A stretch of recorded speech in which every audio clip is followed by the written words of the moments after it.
टीना। हाँ भैया। यहाँ पर बैठकर इन सब चीजों को देखना कितना अच्छा लगता है ना। हाँ भैया, अगर तुम मेरे लिए नाश्ता लाए होते तो मुझे और भी मजा आता खाते हुए। क्योंकि मुझे पता है कि तुम एक भुक्कड़ हो। मैंने मम्मी से कहा है कि वो हमारे लिए चने बनाए। चने चने। मैंने चना कहा तो तुम्हारा चेहरा कितना चमक रहा है। ठीक है, मैं तो चने खाऊंगी, चने खाऊंगी, चने खाऊंगी मैं। पता नहीं क्या करती रहती है। भैया। हाँ, आप कुछ भूल रहे ना भैया। क्या भूल गया मैं? याद करने की कोशिश करो। क्योंकि देर हो रही थी, मैंने घर की लाइट बंद कर दी। और क्या भूला हूँ मैं? अरे भैया, आज कौन सा दिन है? अरे आज कौन सा दिन है वो भी मुझे याद नहीं आ रहा है। क्या आज गुरुवार है? हाँ भैया। आज तो गुरुवार है आज। अच्छा, एंजल टीवी पर क्या आने वाला है? याद आ गया मुझे। तुम मुझे उस दोस्त के बारे में पूछ रहे हो ना, जिसके बारे में पिछली बार बात कर रहे थे। हाँ भैया, बेनी के बारे में। मेरा दोस्त बेनी। अरे रे, क्योंकि तुमने उसके बारे में बात की, मुझे उसके ही ख्याल आ रहे हैं ना। बताओ ना भैया। बेनी क्या करते हैं, मुझे और भी बताओ ना भैया। बेनी? हाँ, पिछले हफ्ते जो बताया वो सब याद है तुम्हें? बताओ। हाँ भैया, बिल्कुल। तो मुझे बताओ, क्या याद है तुम्हें? हाँ भैया, उसने ना बहुत से दर्शन देखे हैं। मुझे ना वो दर्शन अच्छा लगता है जिसमें सिंह आया था। हाँ, तुम भी चाहती हो कि यहूदा का सिंह तुम्हारे साथ स्कूल में आए ना? हाँ भैया। हाँ, प्रार्थना करोगी तो जरूर आएगा। ठीक है। हाँ, मेरे पास ना बेनी के विषय में बहुत सारी दिलचस्प चीजें हैं बताने के लिए। बताए?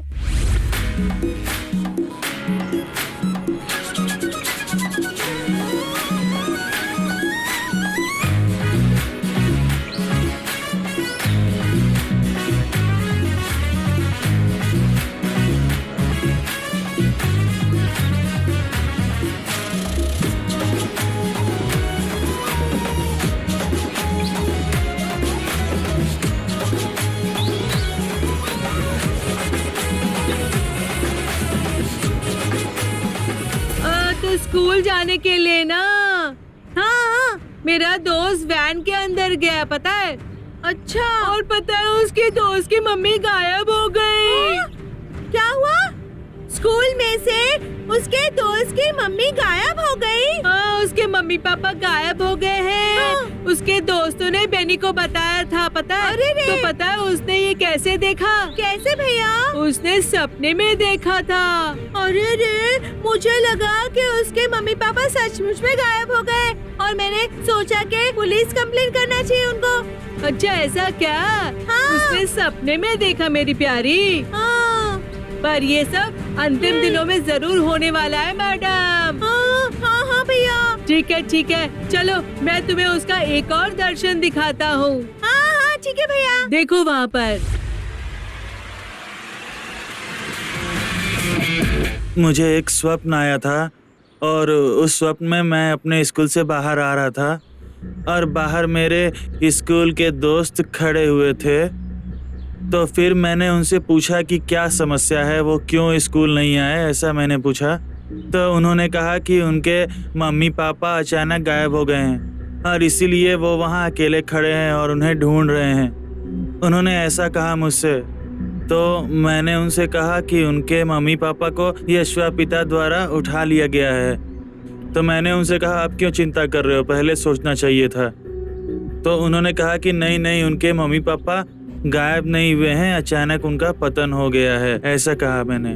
जब उन्होंने ऐसा कहा तो मैंने उनसे कहा कि मैं उनके साथ जाऊंगा और उन्हें उनके रिश्तेदारों के पास छोड़कर आऊंगा, ऐसा कहा।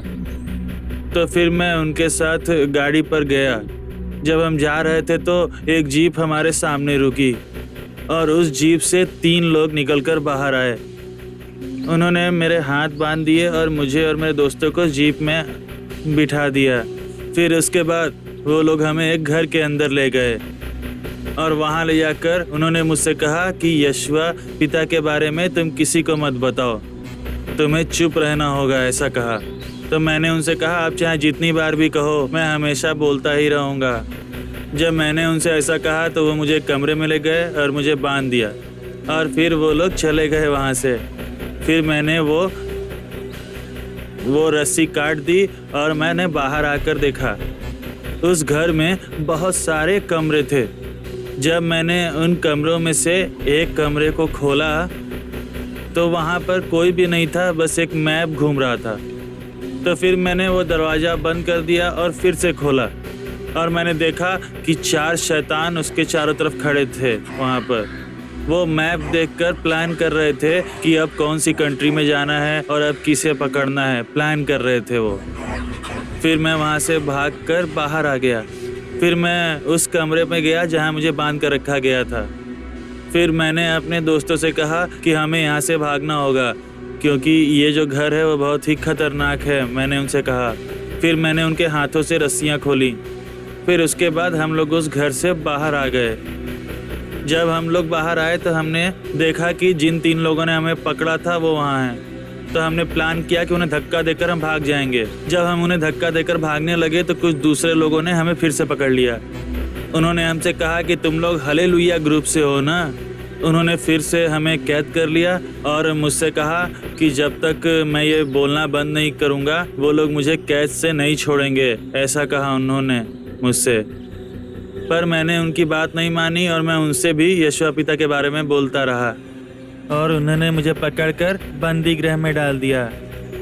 और उन्होंने मुझसे कहा कि तुम किसी भी काम के नहीं हो हमारे और हम लोग सुबह तुम्हारी गर्दन काट देंगे, ऐसा कहा उन्होंने मुझसे। उन्होंने एक लेटर लिखा कि मैं मरने वाला हूँ और उन्होंने मुझसे कहा कि तुम इस पर साइन करो।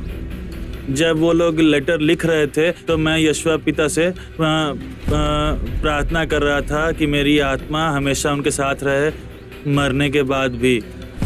जब मैं प्रार्थना कर रहा था तो एक स्वर्गदूत आया और उसने दरवाजे खोल दिए और उसने मुझसे कहा बाहर आने के लिए और मुझसे ये भी कहा कि प्रभु मुझे ले जाने वाले हैं। वो हमें बुला रहे थे क्योंकि मैं और मेरे सारे दोस्त पकड़े गए थे और हम लोग मरने वाले थे। पर उसी समय प्रभु यीशु का आगमन हुआ और मेरे सारे दोस्त गायब हो गए और सिर्फ उनके कपड़े गिरे हुए थे। तभी जाके लोगों को पता चला कि यीशु पिता आ चुके हैं और जो लोग पृथ्वी पर रह गए थे वो सभी रो रहे थे, चिल्ला रहे थे। इसका मतलब ये था कि प्रभु यीशु उत्पीड़न के समय भी हमारे साथ ही थे और शैतान हमें कैद करना चाहता था और हमें प्रताड़ित करना चाहता था। फिर भी यीशु पिता ने हमारी रक्षा की और हमें अपने साथ अपने राज्य ले गए। Thank you.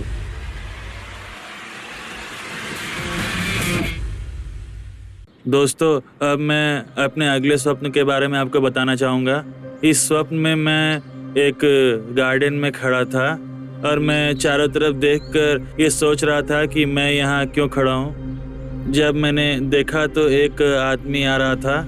वो आया और उसने चरवाहे से कुछ कहा और चला गया। फिर मैं उस चरवाहे के पास गया तो उसने मुझसे कहा कि आज के बाद तुम मेरी भेड़ों का ख्याल रखोगे। आज तक तुम्हारे पिताजी इन भेड़ों का ख्याल रखते थे, अब उनका कार्य समाप्त हो गया, तो अब तुम इन भेड़ों का ख्याल रखोगे। ऐसा कहकर उन्होंने मुझे एक चेन दी और मुझे एक लाठी भी दी और वो ये कहते चले गए कि ये भेड़ें तुम्हारी हैं, ऐसा कहा उन्होंने। फिर मैं उन भेड़ों को लेकर वहाँ गया जहाँ उनके चरने के लिए अच्छी हरी हरी घास थी। मैं उन्हें घुमा रहा था तो वहाँ पर कुछ भेड़िए आए भेड़ों के रूप में और वो भेड़ों को लेकर चले गए। पहले ही दिन बहुत सारी भेड़ें मर गई। फिर दूसरे दिन मैं भेड़ों को वहीं पर लेके गया और फिर से वो भेड़िए आए और भेड़ों को लेकर चले गए। फिर तीसरे दिन मैंने सोचा कि अब भेड़ियों को ऐसा नहीं करने दूंगा और मैंने उन पर हमला करने का सोचा। फिर तीसरे दिन जब भेड़िए आए तो मैंने उन पर हमला किया, पर उन्होंने मेरे पैरों में काट लिया। तो उन्होंने मेरे पैरों में काट लिया था तो मैं ठीक से चल नहीं पा रहा था, लंगड़ा रहा था। अगली बार फिर मैं नहीं चाहता था कि ऐसा कुछ हो, क्योंकि हर दिन भेड़ें मर रही थी। मुझे समझ नहीं आ रहा था कैसे भेड़ों को बचाऊं। तो मैंने उनको उनके रास्ते जाने दिया और मैं फिर घर के लिए निकल गया। फिर मैंने सोचा कि अगर मैं नहीं जाऊंगा तो वो सारी भेड़ें मर जाएंगी, वो भेड़िए उन्हें जिंदा नहीं छोड़ेंगे, वो सारी भेड़ों को मार देंगे, ऐसा मैंने सोचा। इसीलिए फिर मैं भाग के गया और सारे भेड़ियों को मैंने वहाँ से भगा दिया। फिर भेड़ियों को भगाने के बाद मैंने चारों तरफ देखा और फिर जब मुझे लगा मैंने अपना काम कर दिया तो मैंने भेड़ों को छोड़ दिया। फिर लौटते समय मैंने एक छोटा सा झोपड़ा देखा। मैं उसके अंदर गया और देखा एक बुजुर्ग इंसान बैठे हैं। फिर मैंने उनसे पूछा कि क्या हुआ, आप क्यों यहाँ पर हैं? तो फिर उन्होंने मुझसे कहा कि क्या तुमने मेरे बारे में पहले कहीं पढ़ा है? तुम जो पुस्तक पढ़ते हो उसमें मेरे बारे में लिखा है, ऐसा कहा उन्होंने। फिर मैंने पूछा आप कौन हैं? तो उन्होंने मुझसे कहा कि तुम मेरे बारे में बाइबल में पढ़ सकते हो। और मैंने उनसे कहा कि मुझे पता नहीं आप कौन हैं। तो उन्होंने कहा कि पुराने नियमों की पुस्तक में मेरे बारे में लिखा हुआ है, मैं वही हूँ जिसने इज़राइल के लोगों का मार्गदर्शन किया था। उसके बाद भी मैं समझ नहीं पाया कि वो कौन है। तो मैंने कहा कि मुझे पता नहीं आप कौन हैं। तो उन्होंने कहा कि आने वाले दिनों में तुम जान जाओगे मैं कौन हूँ और तुम भेड़ों का साथ दो, ऐसा उन्होंने कहा। वो जो भी कह रहे थे मैं उनकी बातें सुन रहा था। फिर उन्होंने कहा कि तुम्हें पता है कि क्यों सूर्य काला हो गया है? तो मैंने उनसे कहा क्योंकि बादलों ने उसे घेर लिया है इसलिए। तो उन्होंने कहा कि ये उसकी वजह से नहीं हुआ है, ये मनुष्यों के पापों की वजह से हुआ है जो उन्हें पवित्र बनने से रोकता है और उन्हें स्वर्ग लोक जाने से भी रोकता है, क्योंकि वो सभी पाप करते हैं। ठीक उसी तरह जैसे बादल सूर्य को ढक लेते हैं और रोशनी को पृथ्वी तक नहीं पहुंचने देते, ऐसा उन्होंने मुझसे कहा। फिर उन्होंने मुझसे कहा कि चंद्रमा क्यों लाल हो जाता है, तुम्हें पता है इसके बारे में? तो मैंने कहा मुझे नहीं पता, मुझे कुछ भी नहीं पता है। तो फिर उन्होंने कहा कि जितना लहू शहीदों ने बहाया है प्रभु के लिए, वो लहू पूरे चंद्रमा के परिमाण के बराबर है। फिर मैंने उनसे पूछा कि क्या आप और कुछ कहना चाहते हैं? तो फिर उन्होंने मुझसे पूछा कि तारे पृथ्वी पर क्यों गिरते हैं, तुम्हें पता है इसके बारे में? तो मैंने उनसे कहा कि मुझे नहीं पता, आप बताइए मुझे इसके बारे में। तो फिर उन्होंने मुझसे कहा कि पृथ्वी पर बहुत से अमीर लोग हैं और उनका अंत बहुत ही बुरा होगा और वो सब इसी तरह गिरेंगे, ऐसा कहा उन्होंने। फिर मैंने उनसे पूछा कि क्या वो प्रभु यीशु हैं? तो उन्होंने कहा कि नहीं, आई एम द वन, ऐसा कहा उन्होंने। फिर मैंने कहा कि आप कौन हैं, आप क्या कह रहे हैं, मुझे समझ नहीं आ रहा। फिर उन्होंने कहा कि I am God the father. जब उन्होंने ऐसा कहा तो उनका चेहरा प्रकाशित होने लगा और उन्होंने कहा कि तुमने मेरा शरीर देख लिया पर मैं तो आत्मा में हूँ, ऐसा कहा उन्होंने। फिर मैंने कहा मैं आपका चेहरा नहीं देख पा रहा हूँ। तो उन्होंने कहा अगर तुम देख लोगे तो जीवित नहीं रहोगे, ऐसा कहा। फिर मैंने उनसे कहा कि ठीक है, आप मेरे साथ हैं, इस बात को आप प्रमाणित करिए। फिर उन्होंने जमीन पर देखा और वहाँ पर कुछ इब्री में लिखा हुआ आया था। फिर उन्होंने मुझसे कहा कि क्या लिखा है, पढ़ो उसे। फिर मैंने उनसे कहा कि मुझे इब्री नहीं आती, मुझे तमिल और इंग्लिश आती है। उन्होंने कहा कि यही वो नाम है जो आने वाले दिनों में तुम्हें जानना है। फिर उन्होंने कहा कि मैंने आज तक सिर्फ ये दानियल और यूहन्ना को बताया है, आज मैं तुम्हें ये बता रहा हूँ। उन्होंने कहा कि ये किसी को भी मत बताना जब तक मैं तुमसे बताने के लिए ना कहूँ, इसे बस अपने तक ही रखना तुम। इसका मतलब ये है कि यशुआ पिता बहुतों को बुला रहे हैं अपनी सेवकाई के लिए, तो हमें प्रभु यशुआ की अच्छे से सेवकाई करनी होगी। अगर हम सेवकाई नहीं करेंगे तो सभी लोगों का नाश हो जाएगा। Thank you.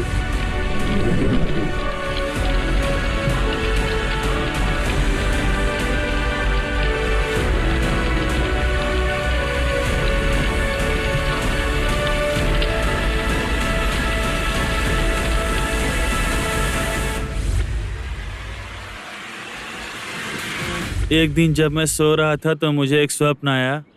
स्वप्न में मैं घर से बाहर आया और मैंने देखा इधर उधर फोटोज़ बिखरे हैं और उस फोटोज़ में एक आदमी है जिसके बड़े बड़े बाल हैं और जिनके पास भी वो फ़ोटो है वो आराधना कर रहे हैं उनकी कि यही प्रभु है, यही प्रभु है, ऐसा कहकर उनकी आराधना कर रहे हैं। तो मैंने उनसे कहा कि ये प्रभु नहीं है, ये मनुष्य के द्वारा बनाया हुआ कुछ है। पर उन लोगों ने कहा कि नहीं, यही प्रभु है, यही हमारी रक्षा करेंगे, ऐसा कहा। तो फिर वो जैसा कर रहे थे मैंने उन्हें करने दिया और मैं वहाँ से चलने लगा। फिर आगे बढ़कर मैंने देखा तो वहाँ एक पोस्टर था और उस पोस्टर पर लिखा हुआ था कि प्रभु यीशु आने वाले हैं, और वहाँ पर एक नाम लिखा हुआ था पोस्टर पर कि यहाँ पर जाना है, वहाँ सभा है। तो मैं उस जगह पर पहुँच गया और वहाँ पर एक आदमी खड़ा हुआ था और वो देखने में प्रभु यीशु की तरह लग रहा था। उसके बड़े बड़े बाल थे और सभी लोग उसके पास जाकर अभिषेक ले रहे थे। मैंने उन्हें ध्यान से देखा और उनकी जो शिक्षा थी वो बिल्कुल अलग थी। मैं उन्हें ध्यान से देख रहा था। जब मैं उन्हें देख रहा था तो वो मेरी तरफ मुड़े और वो यशुआ पिता की तरह नहीं थे। उनके अंदर एक आत्मा थी। जब वो मुड़े तो आत्मा भी मुड़ी। वो अपने हाथ हिला रहे थे तो आत्मा भी हिला रही थी। जब मैंने ये ध्यान से देखा तो मुझे लगा कि ये शैतान हो सकता है। वो कुछ अलग ही शिक्षा दे रहा था कि तुम स्वर्गलोक में नहीं जा सकते। अगर तुम स्वर्गलोक में चले गए तब भी तुम मुझे ही ढूंढोगे। जब तुम चिन्ह प्राप्त करोगे तभी तुम स्वर्गलोक जा सकते हो। तो फिर मैंने सबसे कहा कि ये मसीह विरोधी है क्योंकि बाइबल में ऐसा कुछ नहीं लिखा। मैंने कहा, पर किसी ने मेरी बात नहीं सुनी। सब उसी के पीछे जा रहे थे। यहाँ तक कि प्रभु के जो महान सेवक थे वो भी उसके चरणों में थे और वो उससे आशीर्वाद मांग रहे थे। तो जब वो आदमी अपना हाथ उनके ऊपर रख रहा था तो उसकी आत्मा उनके अंदर चली जा रही थी और उनके अंदर भी ऐसी शक्ति आ रही थी। और जब वो आसमान की तरफ इशारा करते थे तो कुछ अलग ही होता था वहाँ पर। जब वो पानी छूते थे तो वो खून बन जाता था। उन्होंने चमत्कार करना शुरू कर दिया। मैंने कहा कि ये प्रभु यीशु नहीं है, उन्हें समझाया, पर उन्होंने मेरी बात नहीं सुनी। फिर एक दिन क्या हुआ कि एक बहुत ही बड़ी सभा में वो आदमी वहाँ पर उपदेश दे रहा था। फिर मैंने उसके हाथ से माइक ले ली और मैंने कहा कि ये यीशु पिता नहीं है, ये गलत शिक्षा दे रहा है, ऐसा कहा मैंने। और फिर बिना बाइबल पढ़े ही वो लोग कहने लगे, नहीं यही यीशु पिता हैं। फिर मैंने उससे पूछा कि क्या तुम्हारे हाथों में खूंटी का निशान है? तो उसने कहा कि हाँ है, और उसने ऐसा कहकर मुझे दिखाया भी। जब उसने दिखाया तो सभी लोग कहने लगे कि यही प्रभु यीशु हैं। जब सभी लोग ऐसा कह रहे थे तो अचानक एक महान ध्वनि आई। आसमान से घोड़े आने लगे और उनके पीछे रस्सी लगी हुई थी। जो प्रभु यीशु को जानते थे और जिनको शैतान पर विश्वास नहीं था वो सभी लोग घोड़े पर बैठ गए, और जिन लोगों को शैतान पर विश्वास था वो शैतान की तरफ हो गए और शैतान ने उन्हें निगल लिया। फिर उसके बाद उन्हें समझ में आया कि उन्होंने गलती कर दी है, और फिर धीरे धीरे शैतान का चेहरा बदलने लगा और उसके पीछे बहुत बड़े पंख आने लगे और सभी लोग समझ गए कि यही शैतान है। पर वो लोग पहले से ही शैतान के साथ थे। तो इस बात से हमें ये समझ में आता है कि भले ही शैतान हमें भटकाने की कोशिश करे ये कहकर कि वो यीशु पिता है, पर हमें वहाँ से अपने बुद्धि का प्रयोग कर कर निकल जाना चाहिए। और प्रभु यीशु के आगमन के लिए हमें बहुत ही शीघ्र ही तैयार होना पड़ेगा, क्योंकि अभी जो कुछ भी हो रहा है वो पहले से ही बाइबल में लिखा हुआ है और कब अंत आएगा ये भी। इसीलिए हमें हमेशा प्रभु के लिए विश्वासी और पवित्र रहना चाहिए और हमें दूसरों को भी तैयार करना चाहिए। हमें शैतान के द्वारा भटकना नहीं है। Thank you.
एक दिन मैं संडे को प्रभु यीशु से प्रार्थना कर रहा था ताकि वो मेरी आत्मिक आंखें खोल दें, और कुछ देर मैं उनका इंतजार कर रहा था। थोड़ी देर बाद फिर जब मैंने अपनी आंखें खोली तो देखा कि सबके अंदर एक आत्मा है। जब मैंने देखा एक आदमी चल रहा है तो मैं देख सकता था कि उसके अंदर आत्मा है, वो क्या करने वाला है और उनके अंदर क्या सोच चल रही है वो भी मैं जान सकता था। ये भी जान सकता था कि उन्होंने क्या गलतियां की है। बच्चे चर्च में डांस कर रहे थे, उनके अंदर भी आत्मा देख सकता था मैं सब कुछ जानने लगा। अगर आप भी ऐसे प्रार्थना करेंगे तो यहोवा पिता आपकी भी आत्मिक आंखें खोल देंगे। Thank you. प्रभु की स्तुति हो। मेरा नाम है पास्टर जॉन। मैं 30 सालों से सेवकाई कर रहा हूँ। अपने बच्चे के बारे में बोलने के लिए हम यहाँ आए हैं। अभी तक आपने उसके द्वारा देखे गए दर्शनों के बारे में और स्वप्नों के बारे में सुना। जब बेनी अपने माँ के गर्भ में था तो हम प्रार्थना करने जाते थे चर्च में, जब वो अपने माँ के गर्भ में था, और प्रभु ने मुझे एक वचन दिया था। बेनी करके आवाज मैंने अपने कानों में सुनी थी। तो फिर जब हम प्रार्थना करके अपने घर वापस लौट रहे थे तो वापस लौटते समय मेरी पत्नी ने कहा कि उनकी जो माताजी हैं वो भी ये कहती हैं कि बेनी की तरह बच्चा चाहिए, बेनी की तरह बच्चा चाहिए। वो प्रार्थना करती हैं। तो हम लोगों को प्रभु ने पहले ही वो नाम याद दिला दिया। तो बचपन से ही हम उसे प्रभु में बढ़ाने लगे ताकि वो दर्शन देखे और प्रभु के समीप होकर वो आगे बढ़े। बचपन से ही हम उसे टीवी के सामने बैठाते थे, कुर्सी लगा देते थे और टीवी ऑन कर देते थे ताकि वो उपदेश सुन सके। और फिर उसके बाद हम अपना काम करने लगते थे और वो प्रभु के वचन सुनता था। जब वो छोटा था तब से वो प्रभु के वचन सुनता है और इसीलिए प्रभु ने उसे बुद्धि दी है, उसे समझने की शक्ति दी है, परिपक्वता दी है ताकि वो प्रभु के वचन सुन सके। बचपन से ही वो प्रभु में ही बड़ा हुआ है और उसने दर्शन देखने शुरू कर दिए और बाकी कार्य भी वो करने लगा। और आपने भी उसके द्वारा देखे गए दर्शनों के बारे में सुना और अब हम उसको अपनी सेवकाई में उसका उपयोग करते हैं और उसे चाहे जो भी विषय दे दिया जाए वो उसके ऊपर कम से कम 15 से 20 मिनट तक लोगों को उपदेश देता है हमारे संडे की सेवा में। हाँ, हम उसे एक उपयोगी पात्र की तरह देखते हैं जो हमारी सेवकाई में प्रभु के द्वारा उपयोग हो रहा है। यहाँ तक कि वो घर में भी बहुत ज्यादा बात नहीं करता, वो सिर्फ प्रभु से ही अधिक बात करता है।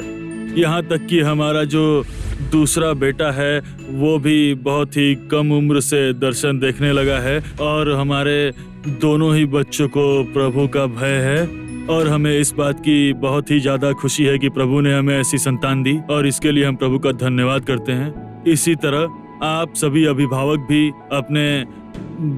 अपने बच्चों को प्रभु में इसी तरह आगे बढ़ाने की कोशिश करिए। जब आप ऐसा करेंगे तो वो एक महान भविष्यवक्ता बनेंगे और दूसरों के लिए वो एक उपयोगी पात्र बनेंगे और वो राष्ट्र के लिए एक महान नेता बनेंगे, एक महान सैनिक बनेंगे, प्रभु के लिए भविष्य में प्रकाशित होंगे। तो इसीलिए आप सभी अभिभावकों से ये निवेदन है कि आप लोग अपने बच्चों को प्रभु में बढ़ाने का प्रयास करें।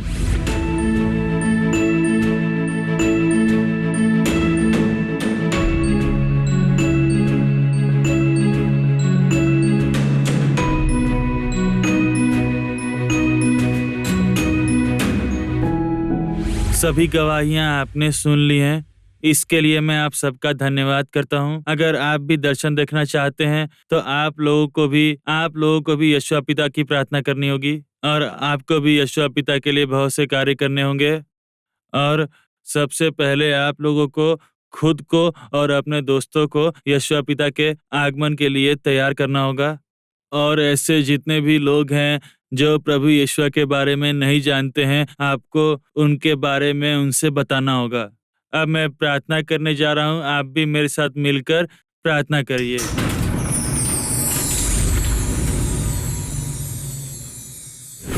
यहोवा पिता, इस दिन के लिए आपका बहुत बहुत धन्यवाद। जब भी इस कार्यक्रम का प्रसारण हो तो मैंने जो भी दर्शन बताए हैं उसके द्वारा लोगों की रक्षा हो प्रभु यीशुआ। हाँ प्रभु, रक्षा करिए प्रभु। इस कार्यक्रम को देखने वाले सभी बच्चों को आशीर्वाद दीजिए प्रभु। उन्हें अच्छे दर्शन और स्वप्न प्रदान करिए प्रभु यीशुआ। सबका नियंत्रण आप रखिए प्रभु यीशुआ और उन्हें आशीर्वाद दीजिए।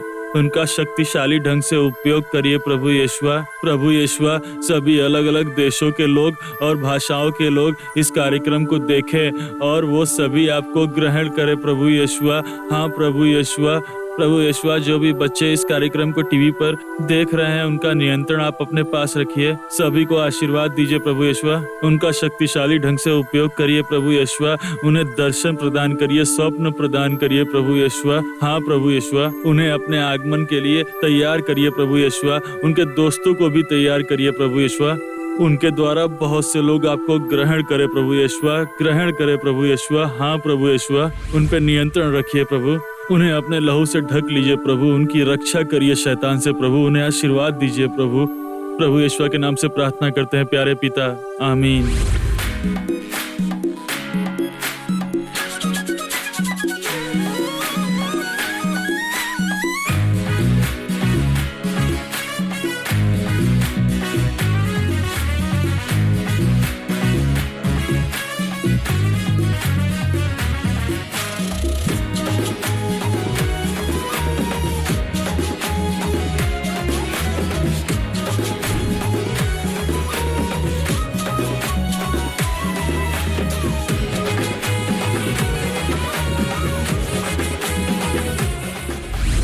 इसी प्रकार अगर आपके बच्चों को भी कोई आत्मिक अनुभव हुआ है तो उनके बारे में और उन्हें हुए दर्शन के बारे में हमें आप लोग जल्द से जल्द लिखकर भेजिए।